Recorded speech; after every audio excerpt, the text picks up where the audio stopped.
Hello and welcome to Rainy Tuesdays. I'm Ryan and I'm here with Margot and Adam. Hello. Whoa. How you guys doing? Doing fine. Pretty okay. How about you, Ryan? I'm doing all right. Woo. I'm doing, some might say, incredible, like the Incredible Hulk. And speaking of the Incredible Hulk, She-Hulk is something that has come out on Disney+. You were going so strong until you said it's something. Oh my god. We have been talking for probably close to 2 hours before we started. So we were like, hey, we want to talk more. But we should start this podcast. We do have a podcast where it's just us talking. Oh, man. But yes, I've been really enjoying She-Hulk. I mean, only 2 episodes, but it's really good. Yeah. Very funny, very interconnected with the overall universe, which I really wasn't expecting. Yeah. I sort of like that. I feel like they're going to do like tons of different like cases. With different characters, and it's like that's a cool way to like connect the universe a bit. So it's funny that we should talk about it today because I feel like today is the first time I've seen anything online about it. Like earlier today on Instagram, I saw like a few people posting about it, and I was like, well, I guess that's a thing. Did you see that Megan Thee Stallion is gonna be in She-Hulk? No. That article keeps popping up, and it's like I've already seen it. Stop. It just really wants to let you know. Just so you know, bud, it's coming. Yeah, I just saw like a couple different posts today about it. One was like a sponsored ad from Disney, being like, "Hey, this is a show we have," and then one was like just somebody's post being like, "Here's a little clip from the show, and isn't that funny?" And I didn't listen to it. I was kind of scrolling through and I was like, I don't know anything about the show. I don't care. I saw something that they're advertising it. Like, it's also supposed to be like that She-Hulk's going to like find love as well. And so they've got like ads on Tinder.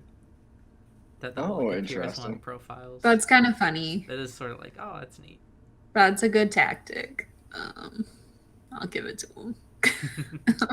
I mean, She-Hulk as a character is very Deadpool-y, so I feel like they're taking a hint and being more Deadpool advertising like in this regard. Yeah. I will say I feel more inclined to watch this one and the Miss Marvel one than I did any of the previous ones, except for WandaVision. But WandaVision I don't think I felt inclined to watch. I think I was peer pressured into watching. And I'm glad I was. It was good. It was good. Yeah.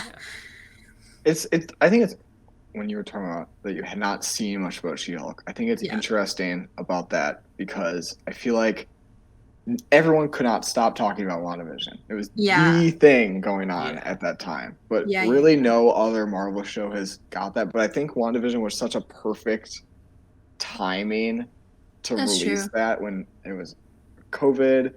There had not been a Marvel thing in a long time. This is what you had, and it was so good. And it was good. It was like and different. And like I feel like that was like potentially one of the issues with the Captain America or Hawkeye or Loki ones where it like felt very, very Marvel. And it felt like almost formulaic in the same way that some other movies do. Whereas I feel like WandaVision was really, really like, this is not something you've seen before. Like it's a different vibe. Which was good. Mm-hmm. Yeah. That's my contribution. But we should give She-Hulk a go. Yeah. You definitely don't have to. It's no requirement. I know you're a big fan of High School Musical, the musical series, but I wouldn't say big fan. We're also just talking for like an hour. They just complained about it for like an hour. Yeah. Spoiler alert for anyone who's definitely gonna watch it. Season 3 is bad. Yeah. Shocking.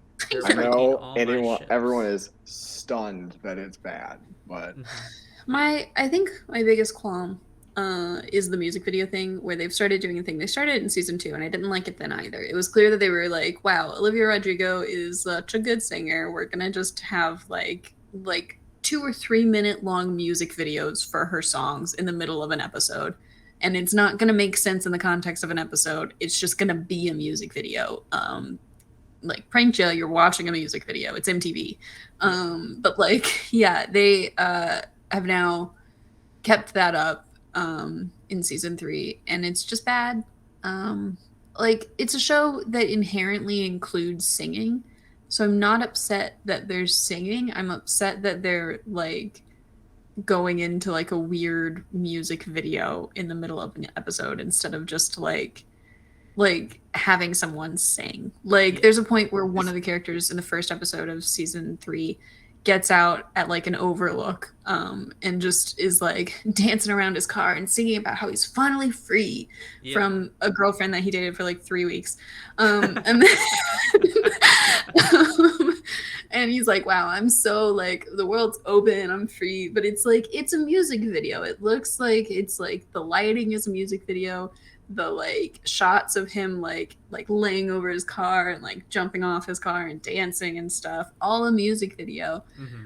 It's not just like, you could easily have that same kind of vibe with him like singing in the car, and it wouldn't be as like jarring of a difference. It would still be like, okay, this is going on too long, but it wouldn't be like contextually weird, because like we're supposed to take this for value that this man got out at an overlook and just started like dancing his little heart out and singing about how free he was, when it's like, it's just weird. It's bad. I mean, but you've seen Glee, right? Like, yeah, that's what Glee does a lot. It's like, well, now they're singing, and they do a good job of making it contextual or very clearly like, this is not actually happening in real life. Yeah. But they do that where they're like, and now we're breaking into song and dance, when it might not necessarily make sense to do so. I think the problem is that you don't have that clear difference.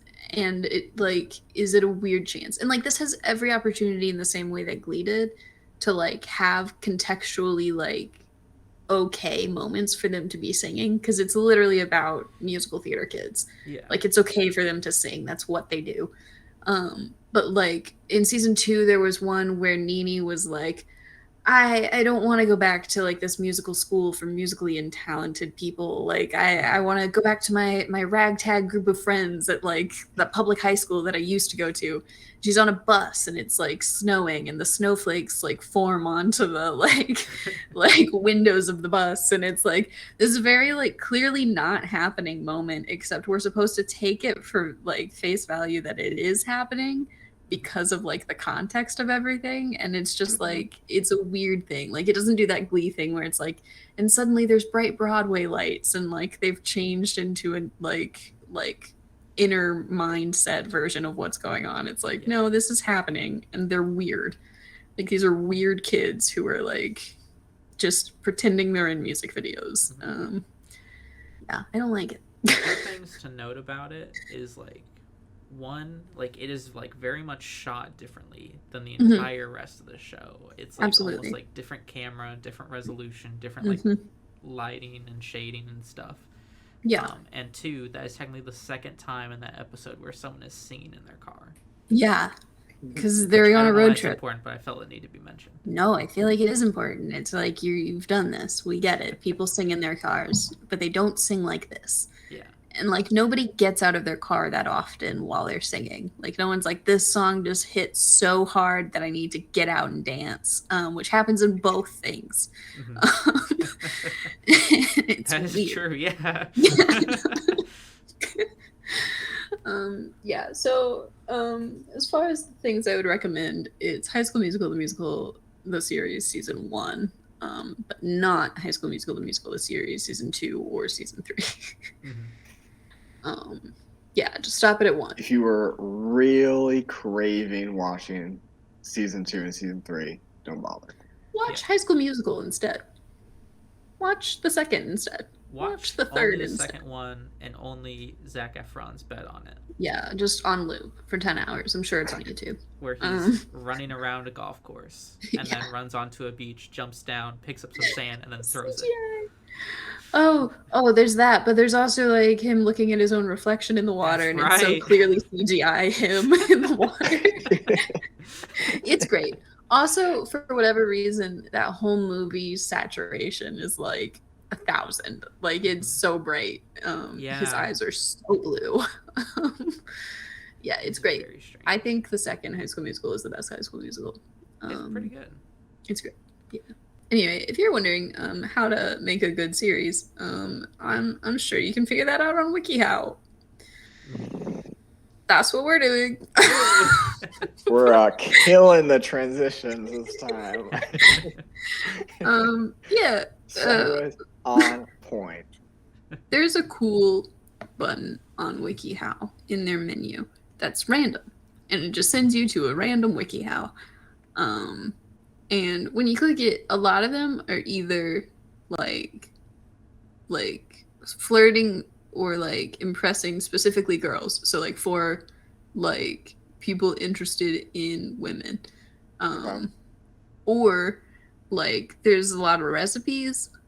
And then just some weird ones. Like I remember one of them was hang on, I pulled it up because I didn't want to talk about it, but I did want to like talk about the title. How to tell if a hermit crab is sick. I don't know, this is like critical information. I got how to care for a pregnant guinea pig. There you go. Yeah. Also very important. So it's a fun time. I've pulled up a few different ones that seemed interesting enough. I tried to like keep it a minimum for the like women one. So there's only 2 of those. But also a bunch of other fun ones. If you guys find any fun ones too, it doesn't have to just be my list. Especially if I say one and you're like, absolutely not, that one's dumb. I don't know if this one's real fun. time. Cut it from the show. I didn't know there was a randomizer. I got how to bottle feed an orphaned fawn. Which is so sad, specific. but also so specific. Yeah, I guess you wouldn't really bottle feed like a fawn with parents. Like they might say no to that. Yeah. You might not get their consent. You go to their parents for permission. They're like, we don't really appreciate strangers in this house, or I have to say no. And the fawn is like looking longingly in the background, but like a new friend. Yeah, it's like I could have had such a cool life experience if only my parents let me. But then the human takes out their mask and it's a wolf, and the parents are like, life lesson for you. Oh shit. A much more interesting Bambi. Okay. Hey, Disney, hire me. Okay, so I have how to make someone happy. The first thing is making your friends happy. And it says to be emotionally supportive.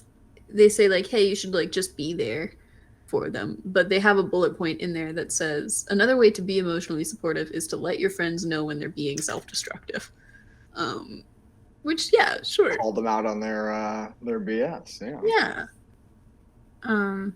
But yeah, how do you guys make your friends happy? Or is that something you care about?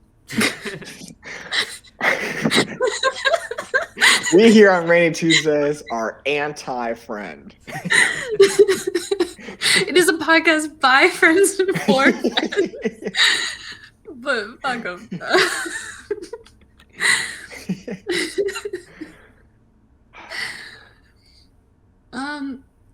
I think it's not a hot take to say that you should want your friends to be happy. Yeah.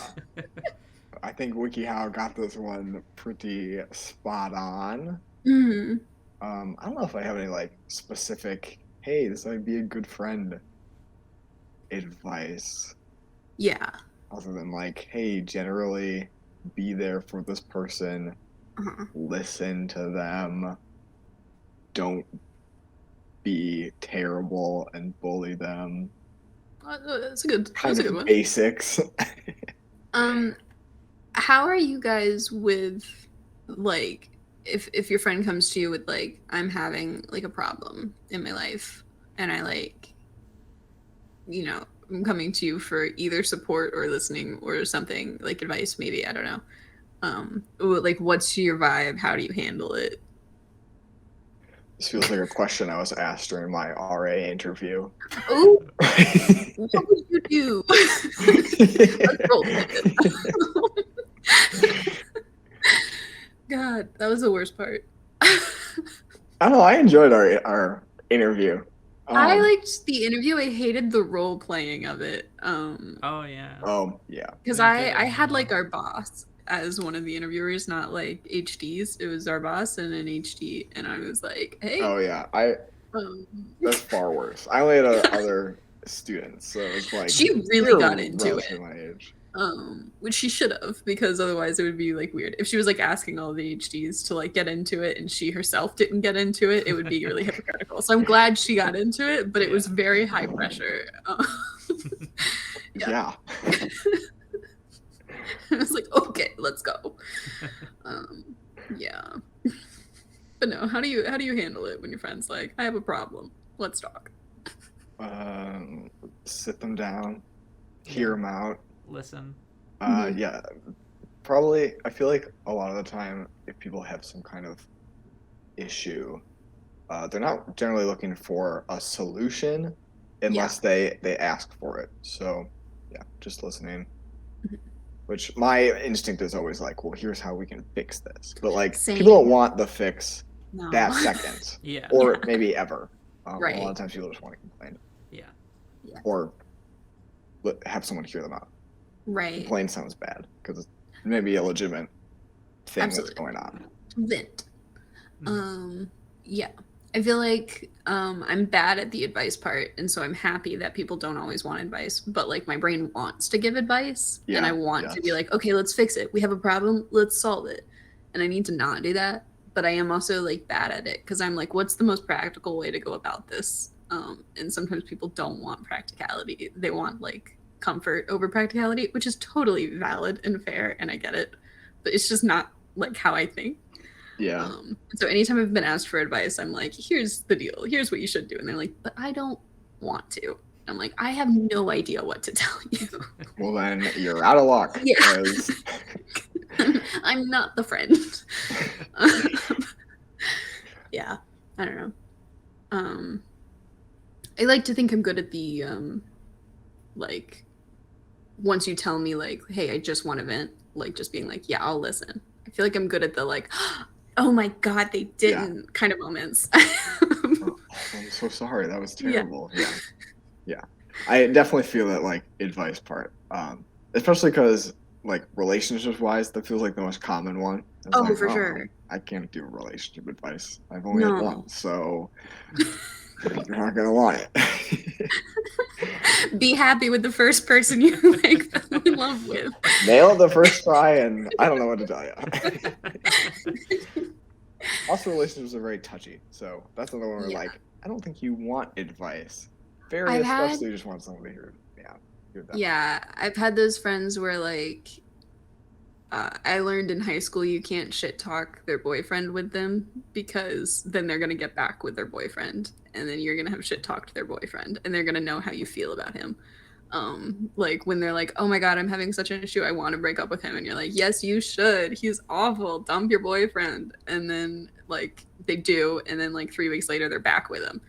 And you have to be like, yay, good for you. That's always an interesting thing. I feel like of like, I know that I can tell you you're on the wrong path and you need to do something better, but you need to come to this conclusion on your own, or you will not accept it. That, so I can't just tell you that. Yeah, you'd have to find like a creative way to do it. Infuriating to me. Oh man, yeah, it's a minefield. It's like, this would be so simple if you wanted to listen to me, right. But you don't. Oh my God. Okay, let's see. How to treat a Virgo. What is a Virgo? Okay, this one doesn't have like different methods. There's only one way to treat a Virgo. And it has steps. I'm always so confused when people are like, oh my God, that guy's such a Capricorn. I'm like, I don't even know what that means. You might as well be talking another language. So here's the thing, right? I know what Libras are like because I'm a Libra. I know what, like, stereotype wise, I know what Aries are like because I have a lot of like Aries people in my life, including Ryan. I know what Leos are like because I have a lot of Leos in my life. I do not have many of any of the other ones. Sorry, Adam. Sagittarius? Yep. I don't know what it's supposed to be like. I just know that you are one. I know. Yeah, I don't know what Aries. any of them are Yeah. supposed to be like, except the indecisive one, which is Libra, Libra. and only because you say it all the time. And otherwise, I don't know anything of what people are supposed to be like. So, like, I'll see that on TikTok a lot. People being like, "Oh, well, they were this sign, and so that explains everything." Right. Like, So means nothing to clearly me. a Cancer. Yeah. Yeah. I saw it a lot with when it was that they're 10 or whatever. Oh, really? Of like, well, maybe it's because I had all lesbians Yeah. doing that trend. If you love it women, feels- you also love astrology. It's just there is a heavy overlap. Not always, obviously, but definitely an overlap. So I see that a lot of like, well, I can't date that sign again because of whatever past experience. I did date a Taurus, and I do think they were stubborn, and I think that's what they're supposed to be. So nailed it. But yeah, I don't know. I feel like they were also the only Taurus I've ever met. I don't know. I still feel like it's another language to me. Like, I know a lot of Aries because when people are like, tell me that their birthday's in April, I'm like, oh, my birthday's in April. And then I like, sort of remember it. Not when their date is, but that's in April. General time, yeah. And I know a lot of people that have birthdays around me, and they're all very different people. That it's like, I can't think of like an overarching thing. Well, they have that different they all have sun and moon signs, Ryan. It doesn't make sense. Well, then they're all different people. Then the signs don't work. Then what's the point of the signs? Your system falls apart a little bit work. if there have to be like 800 different signs that explain every single difference. Type of person, yeah. How would driving work if there's a sign that says stop, but then there's like 3 other signs that make it not a stop sign? I don't know. Stop, but you can kind of go, but like not too fast, but like a little fast. But not at 3 a.m. Then it's a hard stop. And but if not it's in Pennsylvania. 3:05 a.m. Green cars do not have to stop at the stop sign. So a lot of the Virgo things are like emotionally driven. Like the first 2 are don't play mind games and be considerate of their feelings, which like I feel like you should keep those as general rules, even if it's not a Virgo. Yep, seems pretty basic human kindness, yeah. Another one is care about your own personal hygiene. Which I just find funny. Also important. Yeah. And then don't try to waste your time changing their mind once they've made it up. I feel like that's kind of also general advice. I feel like most like people operate like that. General, but also like I feel like there are instances where you should try to change someone's mind about things. Like if they're like clearly in the wrong about something, then you should be like, hey buddy, you are clearly in the wrong about this thing. And obviously like there comes a point where it is like a waste of your time and energy and maybe it's not worth it. But like to just say like don't even try is a little much to me. I don't know. Oh, don't point out their flaws. So I guess you shouldn't do that. Don't say like, hey, I think you're wrong about something. Oh my god. Yeah, it's very like don't be offended when they don't listen to your advice.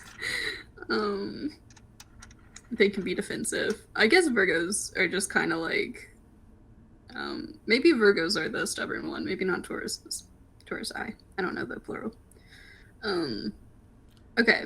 I feel like if you just say any like vague enough statements, like, Virgos, they're very independent, but sometimes when they're presented with a lot of choices, they get overwhelmed. But they're very strong-willed people who can also be charismatic, but sometimes in very social situations, they're uncharismatic. Sometimes they can be a little intimidated by a lot of people. Oftentimes Virgos Sometimes they can get brown burnt out quickly. But in very rare Virgos, they have blue or green or not brown eyes. Sometimes they have hair. Yeah.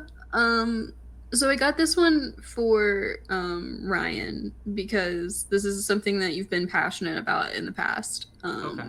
How to have airport etiquette. Oh, yes. I was complaining about the airport earlier. I was talking about, like, how I think it's weird that people hate kids. Oh, I hate kids. You hate kids? I think it's weird. Because I always, like, I get really defensive because I was like, I was a kid at one point. Sure, we all were. That's I think I should have been hated. What? I'm sure you should have too. No! I think kids are great. I think kids are annoying and loud, and, like, I want to be clear. I don't, like, hate kids in the sense of, like, I would kick one or I would, like, shun one or something like that. That's a very low bar. Yeah, but people think it. Say it. I've been like, oh, that, like, baby is really cute, and had friends be like, oh my God, Margot, who are you? And I'm like, you can still, like, appreciate the cuteness of something without wanting it close to you. No, once you decide that you are like, I'm kind of on kids, then you gotta hate them all. You have to, all like, kids commit disgusting. murder on children. And it's okay if I was you just don't thinking you have to, like like, kids. shun them. Like, picture the kids don't exist. You, like, see a baby, like, if someone shows you your baby photos, you're like, You have to be like, that I is the can't grossest actually. thing I've ever seen in my life. No, I think, like, the thing about Insult it. these people's newborn kid. Yeah. And They it's come like, across you the were a road. kid at one point. Like, that was you. Yeah, and I would have not liked me because I was probably annoying. I was probably loud at times. I probably cried too loud in public places, and that's not ideal. This is my thing about kids is, like, I think they're cute when I don't have to have any care for them. Like, I've nannied in the past, and I think this is where my, like, disdain of children came from, is because as soon as you're responsible for them, they are the worst. Like, it's just not fun. Like, if you're responsible for them for, like, hours, like, every day, every week kind of thing, you're like, this sucks. I don't want it. And so I like them when I can hold them for a second and be like, you're pretty cute right now. And then the moment they start crying, be like, here you go. It's not my responsibility. And that's the ideal way. And the problem with kids in public spaces is the yelling, especially on an airplane. A lot of yelling. Yeah. So that was my thought, is I was like, I think kids are right. Yeah, they can be annoying at times, but overall I think they're fine. But that was also like, someone brought up, like, don't you, like, say kids shouldn't be on airplanes? And I was like, yes. Kids under the age of 7 should not be allowed on airplanes. They can drive. Sure. They themselves should drive. They themselves hook them up with a Or car. we get, like, a special plane, like a little mini plane. Kids put them only on it. plane. Yeah. That would be hell. I think yeah, I agree with you. Also, like, shows. Like, someone's, like, performing shows, like, either, like, a stand-up comedy thing or, like a musical of some sort. Like, you don't bring your kids in there. I understand it for, like, kids' movies, because they're for kids. They should go to them. But, like, I you was know. also thinking, Not like, allowed. airport etiquette. I hate so much. And I I've know. never experienced this. But the people that are like, oh, it's a band. And so they, like, start playing, like, music or a choir and they start singing. And it's like, you can do that when we're on the ground and off the plane, but not I've in the never plane. had that. I've never- Have you ever seen, like, videos? No, I've never Yes. seen It's that. growing more and more I saw common. that Christian one. The, like, Oh, like, I hymnal. did see the Christian one. Yeah. You know, Yes. when people are talking about how they don't recognize America anymore, this is what they mean. People singing on planes should not be allowed. Sit I down, like look the forward, mask because don't it made talk. people be quiet. It should be duct tape, not masks. That's such Oh a my theater God. kid thing to do. I'm such a Mhm. left-wing liberal guy until it comes to planes. In which case, I'm all for authoritarianism. Everyone's on their own. Oh my God. You It's all a your state of rights nature. gone. You get Yeah. on a plane. Tough luck. God. Okay. So, for airport etiquette, it has 9 parts. I don't think we'll hit all of them because each of those have subparts. But first part is prior to arrival. You need to be prepared. You need to be punctual, and you need to pack lightly. You need to check in on time. And basically, it's all about, like, don't waste people's times by, like, not having things ready as you're going through the security line. Which, I like- also don't think I've experienced a lot of that. I mean, security, I feel like you always get people that's like, oh no, I wasn't supposed to have this. But they pretty much, in my experience, have kind of shuffled them off to the side, and they're not really in the way of it when I've been at the airport. Yeah. I don't know. Flying out of like the Baltimore airport is sometimes a hassle. Like I feel like the lines there can get pretty long. Mm-hmm. I'm not the type of person to get like crazy annoyed by that though. Like they're going as fast as they can. People are doing their best kind of thing. I feel like every time I've been in one of those lines, the people like in front and behind me have been like, "Oh my god, this stupid line, it's so slow. What are people even doing?" And it's like they're probably trying. Like yeah, I also feel so much pressure when I'm at this gear. I'm like, oh no, I have to rapidly get everything out, or like electronics or whatever you need. Mm-hmm. I don't know. I feel like the security rules are changed, but yeah, I rapidly get everything situated so I don't have any issues, and then rapidly get everything back so I'm no longer hanging on at the end. Yeah. And then I'm stressed. Yeah. That's and fair. If you show up early and are over the age of 21, airport bars. Way overpriced liquor. Than being drunk on a flight. I've never done that. That actually sounds awful to me. It was and wonderful. It always mystifies me when you go to an airport and you see bars very crowded at absurd hours. Yeah. And you're like, it's like 10. It's like you're not going to be doing anything all day. You're just going to be sitting in chairs. Like you're on a plane or in the airport. Weird yet good experience this summer flying out of Dallas. So I had planned like to get there really early because I thought like Dallas like traffic's gonna be busy. It's 4th of July weekend. Mm-hmm. I like parked at a place and like they would like drive a bus like shuttle you to the airport. And I had parked and the shuttle was like immediately behind my car. Like I hadn't even grabbed my stuff out of my car yet. And they're like, time to go. And I was like, oh, okay, give me a second. And so I like got to the airport very quickly. There was no line for security at all. Except the dude was upset that I had buttons on my pants. So I got like patted down and like the like thing. The wand. The wand. Mm-hmm. But I had like 2.5 hours before my flight. So I was like, okay, what am I going to do? Right. I don't want to like watch any of my movies yet. So I went to a Panda Express / Wendy's bar at the airport. Classic combination. Yes. Exactly. And it was really good. Mm-hmm. It was a great time. I met tons of people. I met a lady that worked for Amazon, a lady that was like a lawyer assistant. Very cool. Some dude that like couldn't get his card back because the bartender didn't really know what she was doing. And so she like kept his card and didn't know.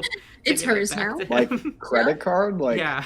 I'll just take that. That is. I just need to take a picture of the front and back and it was like sitting like in like the card reader thing for like a solid 15 minutes. Jeez. And it was like beeping that it was done, but like it wasn't in like range for like anyone to grab it.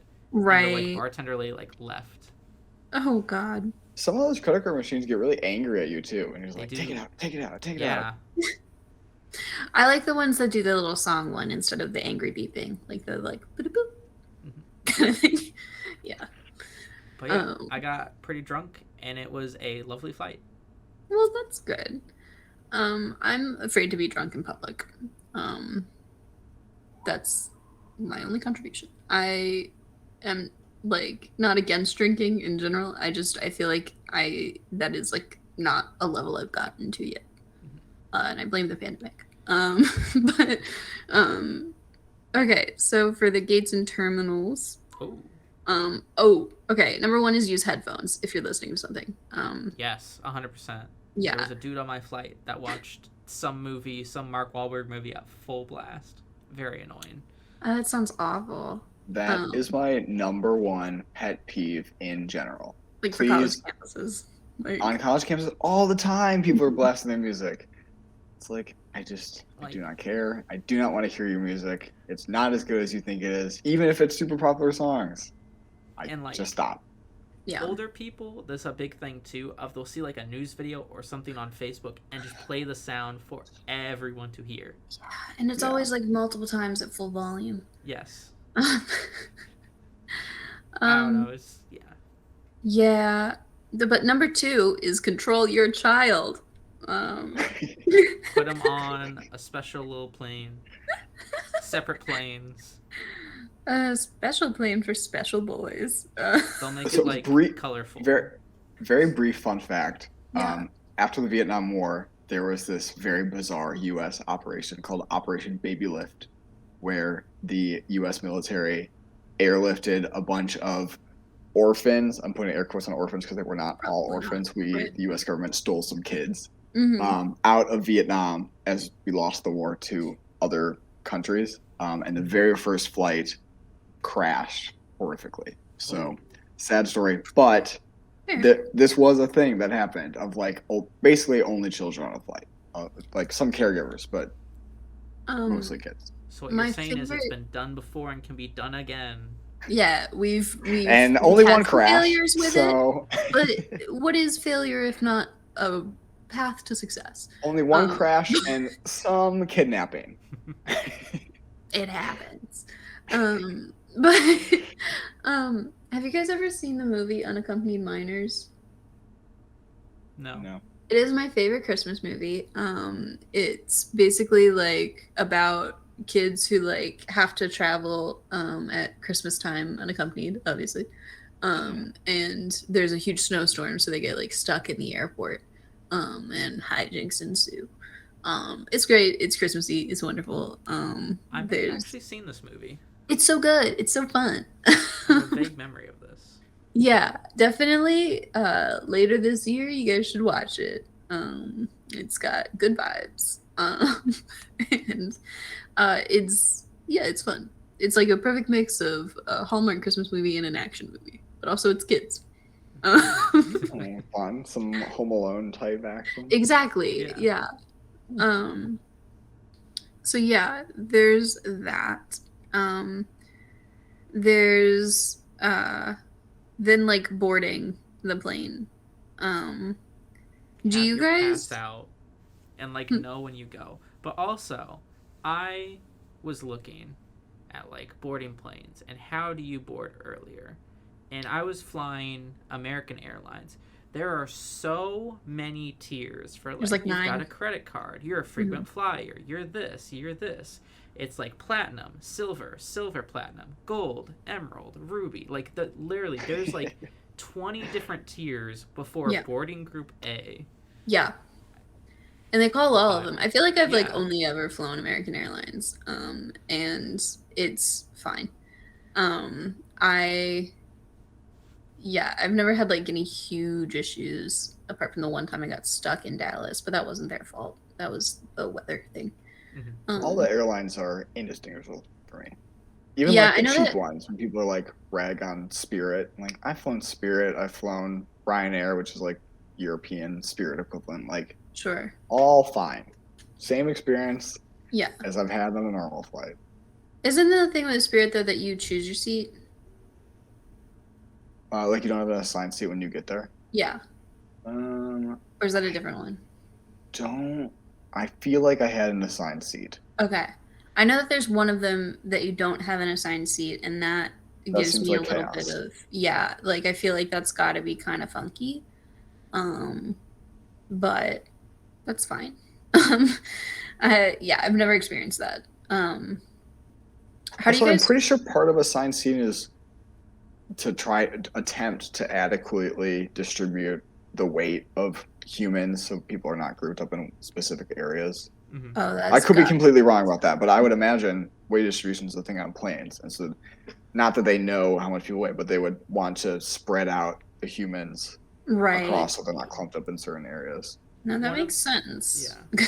One of the flights I flew recently, they had to put sandbags on the back because interesting. There was too much weight at the front.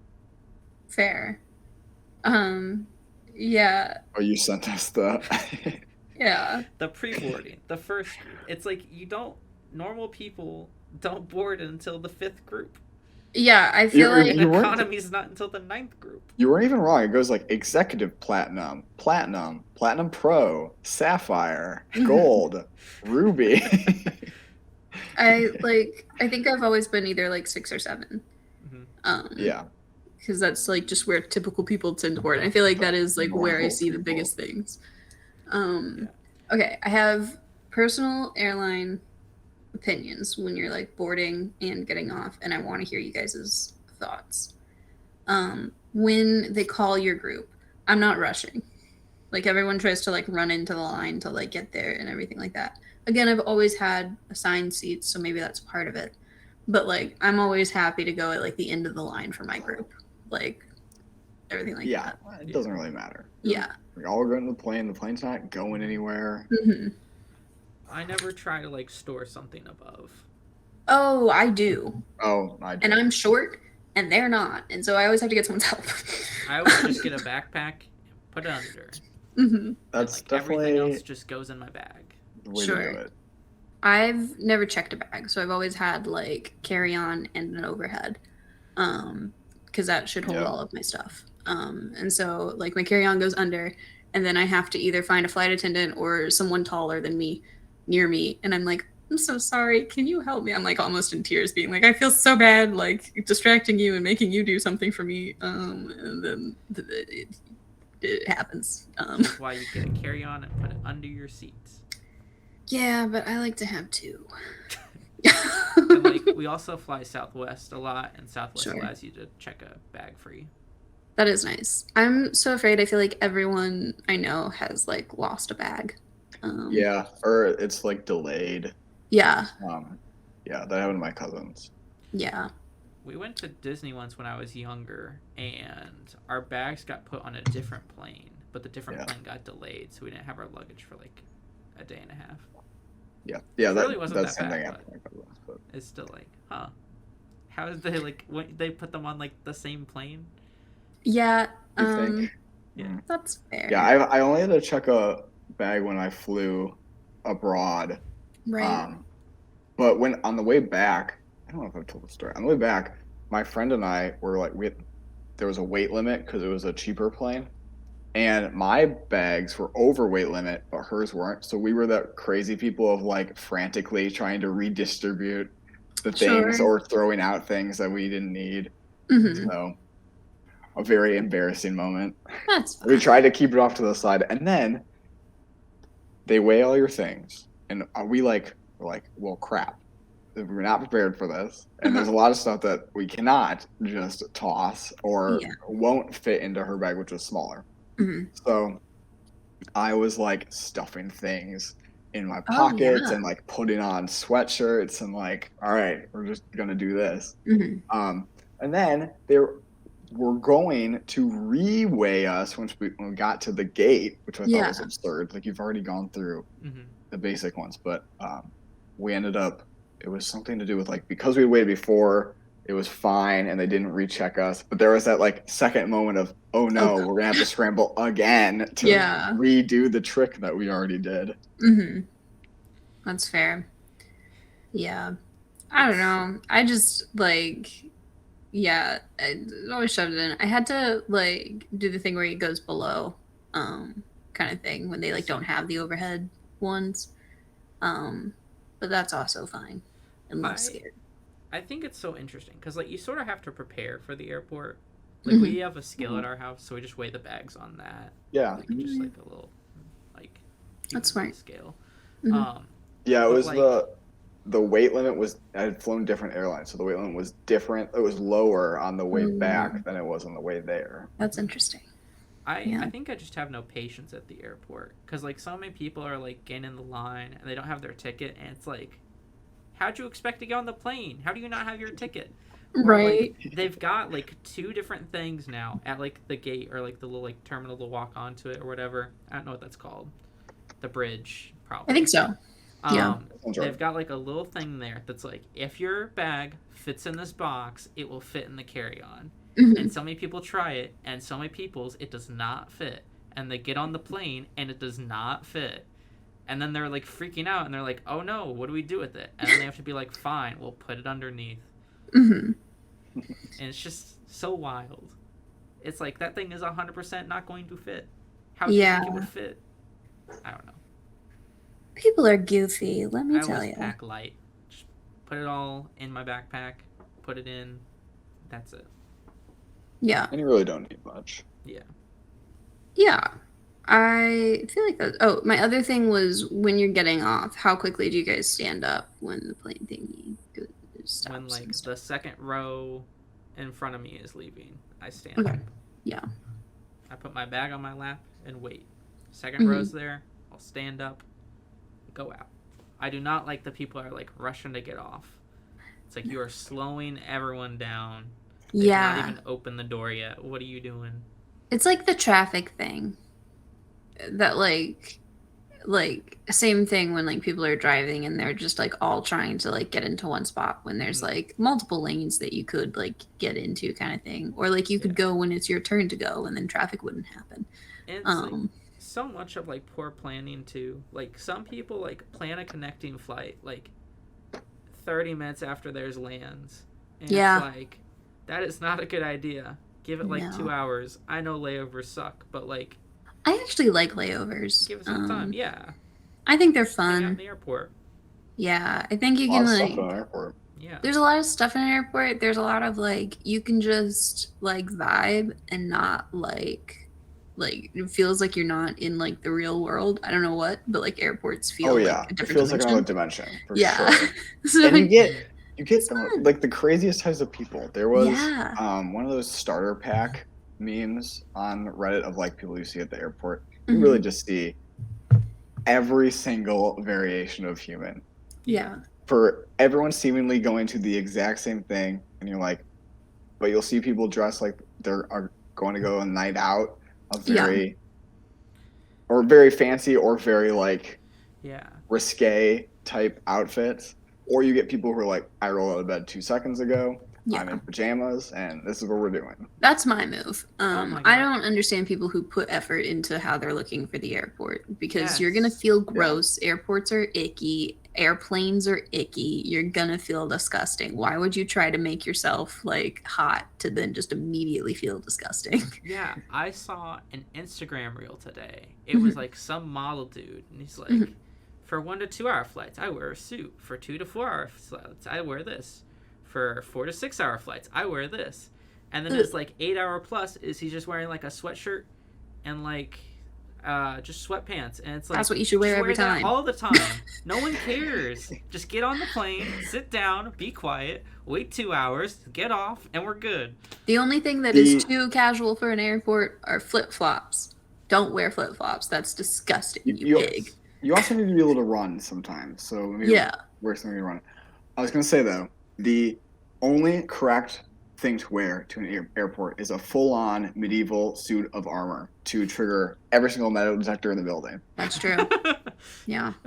You walk in and every single alarm blares.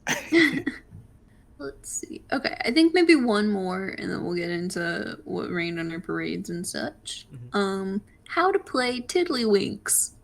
What is Tiddlywinks? Yes, explain us this game. Wikihow, help. I have no idea. I've never heard of it, but what a fun name. I want to learn. Okay. Guess then. Ryan, what do you think Tiddlywinks is?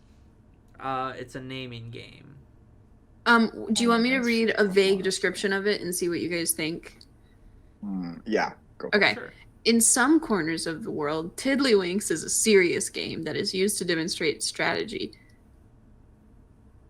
Okay, so here's my idea. Tiddlywinks is a serious game, guys. Like a staring contest. Oh. So it's like that, except it's more engaged than that. So you don't have to break eye contact, but the idea is like a laughing game. Like you have to make the other person laugh without you yourself laughing by doing various bodily movements such as winking or, I don't know, twiddling. I don't know what that means. Yeah. In order to make your opponent laugh before you do. And so it can be very serious in the sense of you don't want to laugh. Like Medusa. Yes. Uh-huh.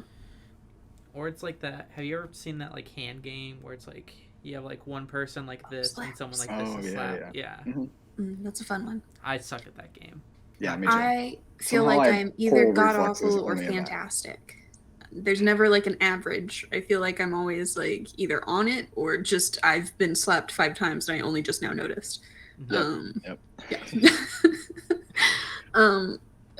furthermore, it's often played in university settings. Still running with. I'm still sticking with my answer. Okay. Frisbee's not bad in the sense of there are little disc things in it, except not frisbees.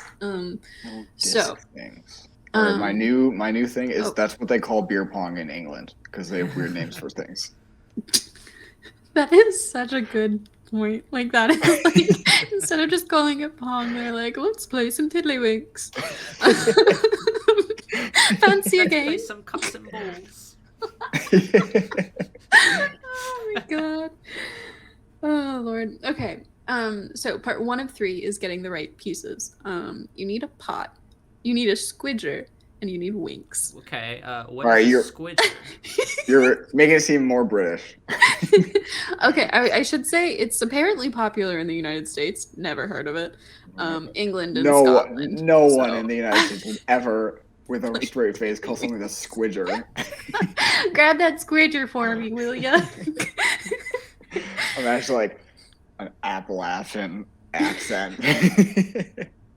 Thank you for saying it right. Well, I've been playing Fallout 76, set in Appalachia, and so I hear it constantly. Appalachian, that's how you pronounce it. Yeah. But it's Appalachian. God. So getting the right pieces. You want to make sure that you have all of them. So apparently it looks, I'm just going to show you guys, it looks like a pod's just like a normal little cup thing. A squidger is a slightly bigger disc, and a wink is a slightly smaller disc. Okay, so I wasn't too far off with beer pong. Wikihow now too, because I'm curious. There's like a goal you're trying to throw the discs in, like a big cup. Okay, so yeah, first of all, winks are small plastic discs that you try to get into the pot, and a squidger is a larger piece of round, thicker plastic that you use to propel the smaller discs into the pot.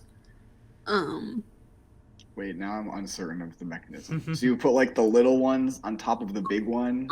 And you try to like use that to get them in the pot. So understand the game's objective is you're not frisbeeing them. No. You're like flipping them with this squidger. Yeah. That is the correct technical term. How can you straight face talking about a squidger? Sounds like a slur. Oh god. Watch out for the squidgers. What's that college humor video of like words that sound like slurs but aren't? Oh god. Okay, so understanding the game's objective. You can either play Tiddlywinks in a 2-person team or against another player. It's also possible to play it with 3 people. Whatever. Okay, the verb to squidge means you propel or flick the smaller plastic discs towards and hopefully into the pot using the squidger. So you're like, hey, I got to squidge real quick.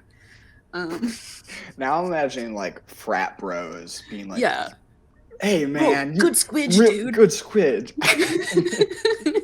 really nailed that squidge that one hard. Oh my god. Okay, the way you squidge a wink is by putting your squidger on putting your squidger on a wink, apply pressure to it, and then pop the wink forward. It can be difficult to squidge a wink when somebody else's wink is on it.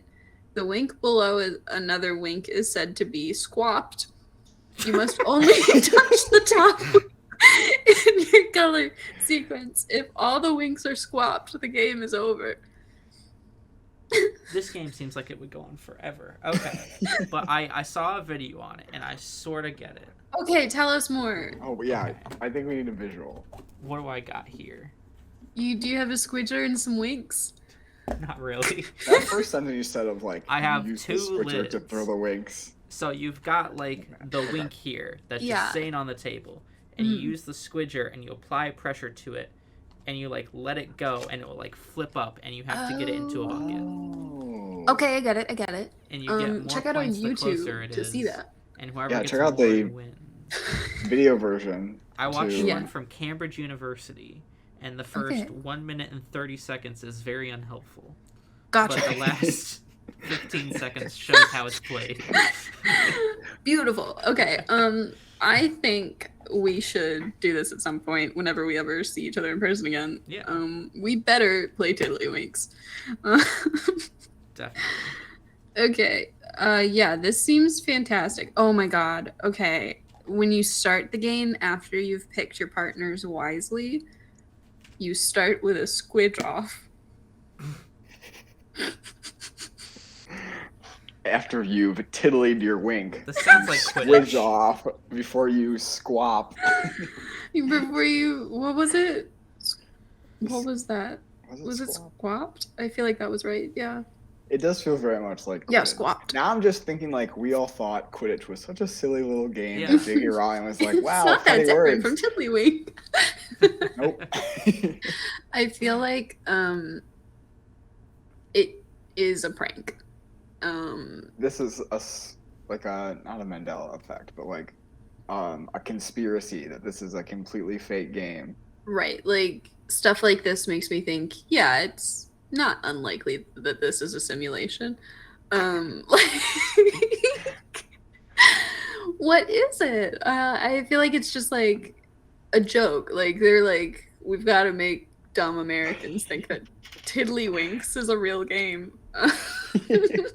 I'm sorry to any like avid Tiddlywink players. Angry comments from the Tiddlywinkers. Are you Tiddlywinkers? Yeah. So apparently Tiddlywink is like, so people will be like, what do you think I'm doing? Playing Tiddlywinks, like for taking a long time for something. Oh, so it does take a long time. Yeah.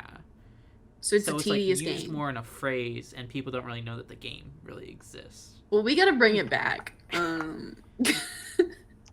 We're starting a professional Tiddlywink association. Guys, we need to see each other in person and play Tiddlywinks. It's the new goal. Alrighty. Well, what right now are your ratings? I have one as well. 2 weeks in a row. I am prepared. My God. It's a podcast, guys. This is actually one I had last week, but I saved to see the end result of. So, my car, as I was driving from Illinois to Iowa to attend my semester, the check engine light came on. Scary. Scary, annoying, and I had to drive it. Like I was like, well, I can't get it to a mechanic immediately. I have to use it in the next 2 days because I have an internship and like groceries, whatever. I have to use it. But I was able to get an appointment, dropped it off for the day. They actually very helpfully texted me this link, which was a breakdown of everything they did and price and all that. Everything seemed very reasonable. Except they said that, now I'm afraid the name, but I had something leaking. It was like this valve cover was leaking. The problem with this valve cover is I'd actually just gotten it fixed a few weeks earlier. That my girlfriend's dad is really good with cars, so he fixed it for me. I just had to buy the part and get him some beer, and way cheaper than a mechanic. So I was like, I literally just fixed this, so I know, or at least strongly suspect, that there's no way it's leaking again since it literally just got fixed, brand new. He did a good job, I'm sure. I was like, I feel like you're scamming, and it was like $300. So I was like, this seems like a scam, and I hate that every time you go to a mechanic, they're always trying to scam you. Except for that one in Texas that Ryan went to. Yeah, they were good. Maybe I'll give them the benefit of the doubt. Maybe there was like remnants of leakage from when it got fixed, and they're like, well, it looks like it's leaking. But I don't know. No, that feels fishy. That seems questionable. I don't trust. But that wasn't causing the check engine light. That was another thing. But that thing was very cheap to fix. It was only like $50. So fine. Fair enough. Yeah, I don't know. There's like the blatant sexism that you get with like mechanics where like you just kind of like learn to take a guy with you because they take you more seriously if there's like a man with you than if you're just going there alone. But also like I feel like if you don't know a little bit about cars, it's so easy to get scammed. Because like it's just like They could say anything, and I'd have to be like, yeah, okay, sure. I guess that is Still, to wrong. this date, I remember the time where I had a nail in my tire, so took it to a tire place to get it patched, and then they're like, your transmission's leaking. It'll cost you $600 to fix this. I was like, well, that sounds very bad. Yeah. 2.5 years later, it sure is not leaking. They just completely lied to us. Like, Yeah. because we were like, well, we would have seen if it was leaking, and like, it's kind of viscous. It's pretty slow to like leak out. It kind of accumulates and it doesn't really like drip like an oil leak. Like, still suspicious because there's why we're gonna wait and kind of check the level, and nope, totally fine. Yeah. Still gets me. I'm like, you just literally lied to me. Like, not even like this situation that I just had where like, maybe you saw something that made you think this, even if I know it was fixed, you don't know that, so whatever. There could be a benefit of the doubt. That's where it's like, no, you just literally lied to me. Right. And you weren't even supposed to be looking at it. Why do you even check? Yeah. Or why do you try to scam me when I wasn't even there for a mechanic thing? I just needed a tire fix. There was one time I went and like I had an issue with like my coolant. And I guess I needed them to like refill it or something, like however that works with coolant. I don't know. But like the car like told me, it was like, hey, coolant. Like it had a little thing that came up that like in very pixelated letters because it was from 1999 or 98 or something like that. Like it was like coolant needs fixed. And I was like, cool, coolant needs fixed. So I took it to the mechanic, everything like that. They did it. And then I turned my car on, getting ready to leave after I paid and everything. And the thing was still there. And I was like, hey, why is that still there? Like, shouldn't it have gone away if you did the thing? And so then they like put the coolant in. And I was like, because I had gone for like my regular checkup at the same time. And so like maybe they just forgot that part, but like they had charged me for it. And so I was like, hey, that needed to be fixed. And that was like one of the main reasons I took it in like now and not like a couple weeks from now before I left for school. So like, what's up? And then they added it. Obviously they didn't charge me again because like they had already charged me for it. But I was like, but I was like, guys, please. You can also change the coolant yourself. Yeah, I could. But that's goes with a lot of things. I also get my oil changed. Could have done that myself. Well, oil change you cannot really do yourself unless you're gonna like raise up your car. Oh, fascinating. Well, but your car has a jack with it. You could. Or should. So you could. But do you want to get under your car to like no oil out? Exactly.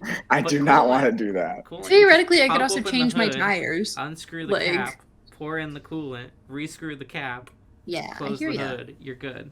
But like, you need someone to like show you where that is. Like, you can't just do that first time you've ever. But your car manual will tell you. Okay, well, yeah. Yeah, I could read through all of that, but Mine like, I'm a visual learner. So like I could do that now, I think. Yeah, probably. But my point is that it was like I was like 18. I want to learn more about cars before I get like another car kind of thing, and especially when I get another car. Because I want to be more like aware of what's going on with it so that it doesn't blow up. But it'd be nice. Avoiding explosions is always a good thing. But you know, we'll see. But yeah, it was a time. But he did show me how to do it when that happened. So I was like, okay, cool, thanks. Anyway. I also had that happen where did I talk about this? I brought a car in for an oil change and a tire rotation. And I was like, oil change, tire rotation. And they're like, cool. They didn't do the tire rotation.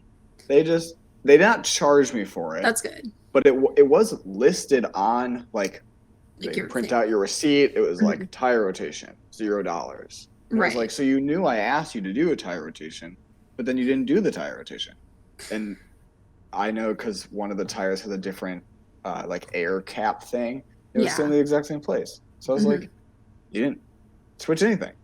Yeah. Or it would be, I don't know, be wild to not switch the one tire and leave all the other, like, or switch the cap. Like, I don't know. It was like, You just didn't do this, and I asked you to. Yeah. Bizarre. I don't know. It's a time. Yeah. Margo, I sent you a useful link. I know. He sent me a Wikihow on how to change your radiator fluid. I laughed, but I didn't want to interrupt. But yeah. Now I can in the future. With pictures. Yeah. I should have just Wikihowed it. But yeah. You don't have to do some of these things. Ooh, basically, do make sure that the car is cool, because otherwise, when you unscrew, it will pop off. That's terrifying. But that's good to know. No, yeah. I think my only problem with it is they did charge me for it, and I was like, well, if you're going to charge me for it, you should do it. Well, you should have done the thing. Yeah. The thing I'm paying you to do. Right. Like, please and thank you. I appreciate it. But yeah. So the cars are a time. Yeah. What about you, Ryan? Ooh, I know what. I'm gonna get a visual aid. Oh my god, he's disappearing into the darkness. We'll take this opportunity to say that, hey, check out our YouTube, which has video versions. I think you can access the video version on Spotify. Yes, we also have social media and a website. I don't know. We're making a new website. I don't know if the new website is available yet. I'll get to it. Okay. One day, new website, and we'll make sure to tell you. But hey, check us out on social media. So, me and my staff have been very interested in ghosts. And so I thought, this will be fun. Why don't I buy a Ouija board? Oh my god. And so I bought one Ouija board off of Amazon. I was prohibited from using a Ouija board. Yeah, are you finally doing a seance in the dorms? Yeah, I want to. Out of your dream. I'm going to do it, yeah. Grow in the community. I should send you the programs I wrote then.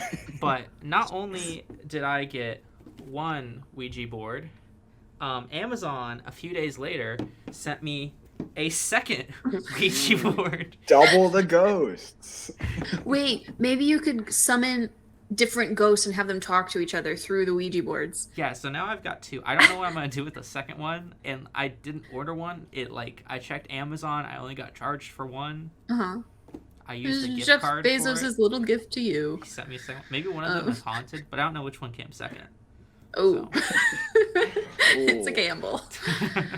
Oh, you man. should use it to summon. Okay, so you use one, summon a demon. Use the second, summon a demon, and then get the demons to talk to each other. So the demons sell each other their souls, and then you profit. Yeah. That's true. Yeah, nothing bad will happen to you if anything bad that could happen happens to a demon instead. Right? The demons are doing bad things to each other. Yeah. You just get to sit back and... if a demon comes into a room, it's definitely going to possess the most powerful being in that room. Another demon. Perfect. It's a flawless plan.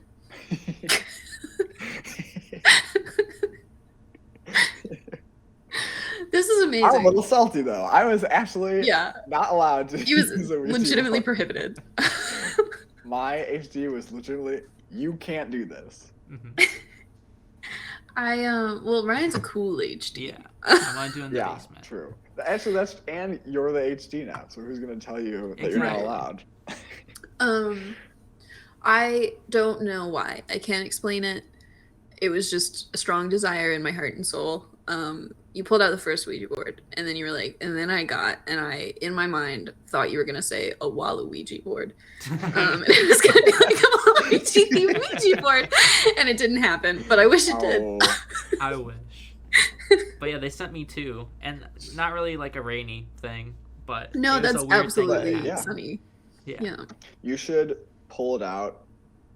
I assume it says Ouija across the board on the top. And put Walla right next to it. The first thing really it does, it's not hello, it's wah. W A.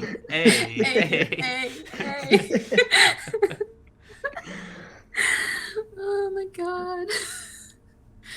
Yeah. Okay. My rainy thing. Actually, no, I'm going to do a sunny thing, and it's also going to be a shout out if I can remember the name of the brand. I'll search for it as I talk. in high school, I helped to like open up a board game shop. It was a blast. It was super fun. That's all I have to say about that. I found it. So it was a good time. We sold board games and other things. And some of those other things were character sunglasses from the brand Sunstashes.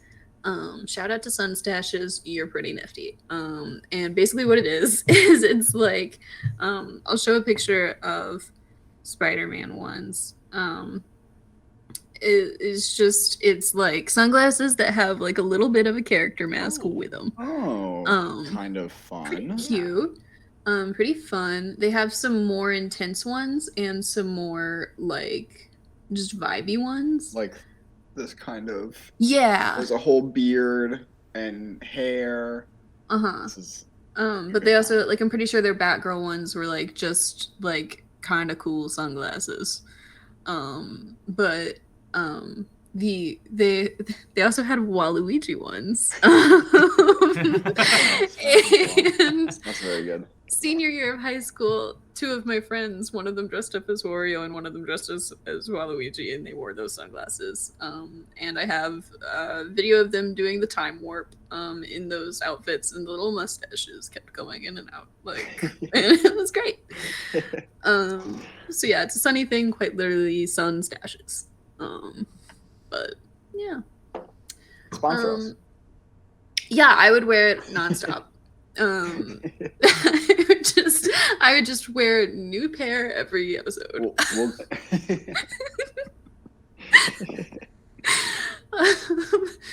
Alrighty, but so housekeeping. I think by the time this episode goes live, the website should absolutely be up. It should actually be up tomorrow when we're filming this. So woo, that's exciting. Check out the new website. Yeah, it should be cool. And yeah, so use Wikihow, learn all about Tiddlywinks, our new favorite game. And have a sunny Wednesday. Bye. Bye.